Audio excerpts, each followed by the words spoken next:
জানিয়ে দিব এই মুহূর্তে পাওয়া সর্বশেষ বাংলা সংবাদ। শুরুতেই শিরোনাম। এবার ঘুরে গেল খেলা, 6 ছাত্র নেতার উপর ভিসা নিষেধাজ্ঞা। পরেই জানাবো আওয়ামী লীগকে নিষিদ্ধ করার ফয়সালা হওয়ার আগে নির্বাচন নয়, এনসিপির হুঁশিয়ারি বার্তা। এদিকে বাংলাদেশকে ধ্বংসের ষড়যন্ত্র হচ্ছে বলে শামসুজ্জামান দুদুর মন্তব্য। জানাবো নির্বাচন ঘিরে ভিন্ন কৌশলে জামায়াত, আলোচনায় নির্বাচনের সময়সীমা ইস্যুতে অবস্থান পরিবর্তন, এটিএম আজহারের মুক্তিতে দলীয় অবস্থান নিয়ে ক্ষোভ। এবং সর্বশেষ জানিয়ে দিব ক্ষমতা চিরস্থায়ী করতেই সংস্কার চালাচ্ছে সরকার, জিএম কাদেরের মন্তব্য। এতক্ষণ শুনছিলেন সংবাদ শিরোনাম, এবারে বিস্তারিত। তবে তার আগে প্রতিদিনের আপডেট বাংলা সংবাদ সবার আগে পেতে ভিডিওটিতে একটি লাইক দিয়ে চ্যানেলটি সাবস্ক্রাইব করার অনুরোধ রইল এবং জানিয়ে দিন এই মুহূর্তে কে কোন স্থান থেকে আমাদের সংবাদ শুনছেন অথবা দেখছেন। জানিয়ে দিন আপনার নিজ জেলা এবং উপজেলার নাম। 6 সমন্বয়কের উপর ভিসা নিষেধাজ্ঞা। গণ অধিকার পরিষদের একাংশের সভাপতি নুরুল হক নূর, গণতান্ত্রিক ছাত্র শক্তির আহ্বায়ক আক্তার হোসেন, মাহফুজ আলম, বৈষম্য বিরোধী ছাত্র আন্দোলনের সমন্বয়ক হাসানাত আব্দুল্লাহ, শারজিস আলম ও নুসরাত তাবাসুম। ডিপ্লোম্যাটিক নোটে এই ব্যক্তিদের ঘনিষ্ঠজনদেরকেও ভিসা দেওয়ার আগে যাচাই বাছাই করার নির্দেশনা দেওয়া হয়েছে। এই 6 জনকে বিদেশ যাওয়ায় নিষেধাজ্ঞা দেওয়া হয়েছে যাতে করে তারা বিদেশে না পাড়ি জমাতে পারে। কিন্তু বৈষম্য বিরোধী ছাত্র আন্দোলনের অন্যতম সমন্বয়ক নাহিদ ইসলাম ও আসিফ মাহমুদের নাম সেখানে উল্লেখ করা হয়নি। মাহফুজ আলম সরকারের অংশ হওয়ার আগেই এই নোটটি পাঠানো হয়। ফলে অন্তর্বর্তী সরকারের প্রধান উপদেষ্টা ডাক্তার মোহাম্মদ ইউনূসের বিশেষ সহকারী হওয়ার পর মাহফুজ আলমের জন্য ভিসা নিষেধাজ্ঞা প্রযোজ্য কিনা তা জানতে পারেনি দ্য মিরর এশিয়া। এদিকে ভিসা নিষেধাজ্ঞা নিয়ে বিস্তারিত জানতে চাইলে নাম প্রকাশে অনিচ্ছুক সরকার ঘনিষ্ঠ একজন সাংবাদিক দ্য মিরর এশিয়াকে বলেন, বাংলাদেশ ভারত বিরোধী মনোভাব তৈরির নেতৃত্ব দিচ্ছেন নুরুল ও আক্তার হোসেন। অন্যদিকে পিছন থেকে ভারত বিরোধী চেতনাকে শক্তিশালী করার কাজ করছে মাহফুজ আলম। হাসানাত আব্দুল্লাহর চিকেন নেক নিয়ে বক্তব্য ও নুসরাত তাবাসুমের 7 সিস্টার নিয়ে ফেসবুকের স্ট্যাটাসকে আমলে নেওয়া হয়েছে ভিসা নিষেধাজ্ঞায়। আওয়ামী লীগকে নিষিদ্ধ করার ফয়সালা হওয়ার আগে নির্বাচন নয়, এনসিপির মন্তব্য। জাতীয় নাগরিক পার্টির যুগ্ম আহ্বায়ক সরোয়ার তুষার বলেছেন, আওয়ামী লীগকে আইন করে নিষিদ্ধ করতে হবে। আগামী নির্বাচনের আগে আওয়ামী লীগের নিবন্ধন বাতিল করতে হবে, তাদের রাজনৈতিক কর্মকাণ্ড নিষিদ্ধ করতে হবে। এই দাবির ফয়সালা না হওয়া পর্যন্ত দেশে কোনো নির্বাচন হবে না। যারা রিফাইন্ড আওয়ামী লীগকে দাঁড় করানোর চেষ্টা করছে তারা দিবাস্বপ্ন দেখা বন্ধ করুন। রামপুরায় এনসিপির গুলশান জোন আয়োজিত আওয়ামী লীগের বিচার ও রাজনৈতিক কার্যক্রম নিষিদ্ধের দাবিতে সংস্কার ও গণপরিষদ নির্বাচনের দাবিতে বিক্ষোভ সমাবেশে সরোয়ার তুষার একথা বলেন। এনসিপির যুগ্ম আহ্বায়ক বলেন, আওয়ামী লীগ গুপ্ত হত্যাকারী দলে পরিণত হয়েছে। তাদের সমর্থকদের উদ্দেশ্যে বলতে চাই, আপনারা শেখ হাসিনাকে বর্জন করুন, তার বিচার চান, তাহলে দেশের জনগণ আবারও সমাজে আপনাদের স্থান দেবে। পুলিশকে উদ্দেশ্য করে সরোয়ার তুষার বলেন, জুলাইয়ে আপনারা যা করেছেন তা থেকে পরিত্রাণের একমাত্র উপায় হচ্ছে আওয়ামী লীগের নেতাদের গ্রেপ্তার করে জেলে ঢোকানো। আপনাদের নাকের ডোগায় আওয়ামী লীগ মিছিল করলে আমরা মনে করতে বাধ্য হব আপনারা তাদের প্রশ্রয় দিচ্ছেন।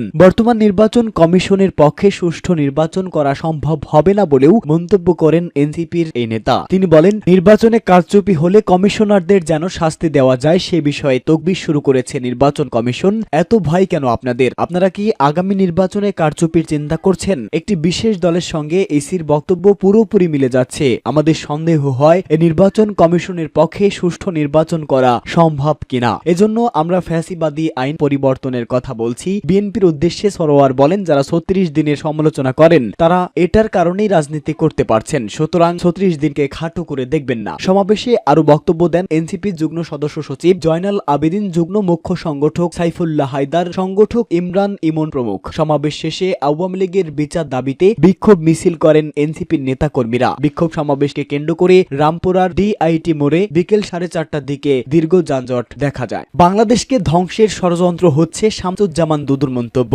বাংলাদেশকে ধ্বংস করতে নানা ষড়যন্ত্র হচ্ছে বলে অভিযোগ করেন বিএনপির ভাইস চেয়ারম্যান শামসুজ্জামান দুদু। তিনি বর্তমান সরকারকে দ্রুত প্রয়োজনীয় সংস্কার শেষে একটি রাজনৈতিক সরকার প্রতিষ্ঠা করার আহ্বান জানান। বিএনপির এই নেতা বলেন, সেই উদ্যোগ না নিলে জনগণকে ঐক্যবদ্ধ রাখা কঠিন হবে। সেজন্য সব ষড়যন্ত্র মোকাবেলায় মানুষকে ভোটের অধিকার ফিরিয়ে দিতে হবে, মানুষের পছন্দের ব্যক্তিকে নির্বাচিত করার ক্ষমতা দিতে হবে। সেই নির্বাচনের মধ্য দিয়ে একটি গণতান্ত্রিক সরকার প্রতিষ্ঠিত হবে যা শুধু দেশকে রক্ষা করতে পারবে এবং মানুষকে ঐক্যবদ্ধ রাখতে পারবে। জাতীয় প্রেস ক্লাবের সামনে দেশ বাঁচাও মানুষ বাঁচাও আন্দোলনের উদ্যোগে আয়োজিত ভারত মুসলিম নির্যাতন ও হত্যার প্রতিবাদে নাগরিক সমাবেশ অনুষ্ঠিত হয়। শেখ হাসিনা নির্বাচনী ব্যবস্থা ও গণতন্ত্র ধ্বংসের মধ্য দিয়ে বাংলাদেশকে সব অর্থে ভারতের কৃতদাসে পরিণত করেছিলেন বলে মন্তব্য করেন বিএনপির ভাইস চেয়ারম্যান শামসুজ্জামান দুদু। তিনি বলেন, আমাদেরকে ঐক্যবদ্ধ থাকতে হবে। ভারত আমাদেরকে নানাভাবে উস্কানি দিচ্ছে। শেখ হাসিনাকে ভারতের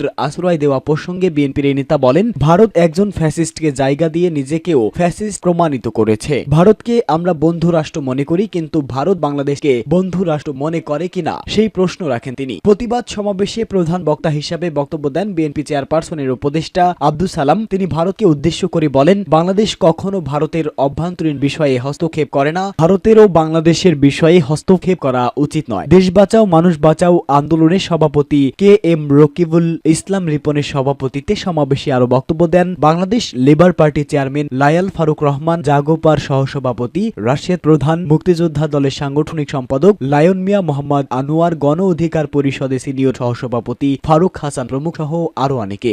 নির্বাচন ঘিরে বিভিন্ন কৌশলে জামায়াত। ক্রিয়োদাস জাতীয় সংসদ নির্বাচন ঘিরে বিভিন্ন কৌশলে এগোচ্ছে বাংলাদেশ জামায়াতে ইসলামী। সরকার, বড় রাজনৈতিক দল বিএনপি ও তরুণদের দল এনসিপি কারোর সঙ্গেই দূরত্ব চায় না দলটি। এজন্য নির্বাচনের সময়সীমায় ইস্যুতে বারবার অবস্থান পরিবর্তন কৌশলেরই অংশ। বিএনপির সঙ্গে থাকার বিষয়ে জামায়াতের উপর তৃণমূলের একটি বড় অংশে চাপ রয়েছে। আগামী দিনে বিরোধী দলে থাকলে দলের জন্য বড় ক্ষতি হতে পারে, এমনটি মনে করছে তৃণমূল। আবার সরকারের সঙ্গে সুসম্পর্ক বজায় রেখেও চলতে চায়, কারণ দলের নিবন্ধন ও মানবতা বিরোধী অপরাধের মামলায় এটিএম আজহারুল ইসলামের মুক্তির বিষয়টিও ঝুলে আছে। অন্যদিকে চলমান রাজনৈতিক পরিস্থিতির কথা চিন্তা করে তরুণদের দল এনসিপি সঙ্গেও দূরত্ব চায় না। নির্বাচন সামনে রেখে এমন নানা হিসাব নিকাশ করেই এক এক সময় এক এক কৌশল নিচ্ছে জামায়াত। দলটির বিভিন্ন স্তরের নেতাদের সঙ্গে আলাপ করে জানা গেছে এ তথ্য।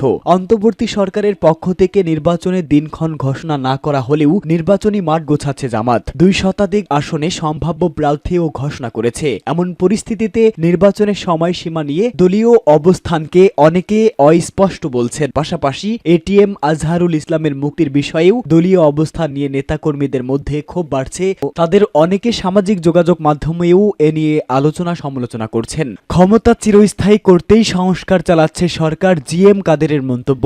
জাতীয় পার্টির চেয়ারম্যান গোলাম মোহাম্মদ জিএম কাদের বলেছেন, সরকার দেশের 50% মানুষকে বাদ দিয়ে সংস্কার প্রস্তাব করছে, এটা কখনোই বাস্তবায়ন হবে না। তিনি বলেন, সরকার একটা দল গঠন করেছে, ক্ষমতা চিরস্থায়ী করতে সংস্কার চালাচ্ছে। যেন তেন ভাবে তাদের নির্বাচনে পাশ করালে সেটি হাসিনার নির্বাচনের চেয়ে ভালো হবে কিনা সেই প্রশ্নও তোলেন জিএম কাদের। জাপা চেয়ারম্যানের বনানী কার্যালয়ে বর্ধিত সভার দ্বিতীয় দিনের উদ্বোধনী অনুষ্ঠানে জিএম কাদের এই কথাগুলো বলেন। জাতীয় পার্টির চেয়ারম্যান বলেন, নির্বাচনে যারা জয়ী হবেন তারাই প্রয়োজন মতো সংস্কার করবেন। এখন যারা সংস্কার প্রস্তাব নিয়ে কাজ করছেন তারা তো এলিয়েন। জিএম কাদের বলেন, সব সমস্যা সমাধানের জন্য একটা সুষ্ঠু নির্বাচনের মাধ্যমে সরকার গঠন করতে হবে। সরকারকে বৈধ করতেই সঠিকভাবে নির্বাচন করতে হবে। জাপানে আবার ষড়যন্ত্র শুরু হয়েছে অভিযোগ করে দলের চেয়ারপারসন বলেন, যারা শেখ হাসিনার সঙ্গে ছিল তাদের লাঙ্গল প্রতীক দেওয়া ষড়যন্ত্র শুরু হয়েছে। কাউন্সিল করার জন্য আমাদের হল ভাড়া দেওয়া হচ্ছে না। জিএম কাদের বলেন, তিনি এই কঠিন সময় পার করছেন।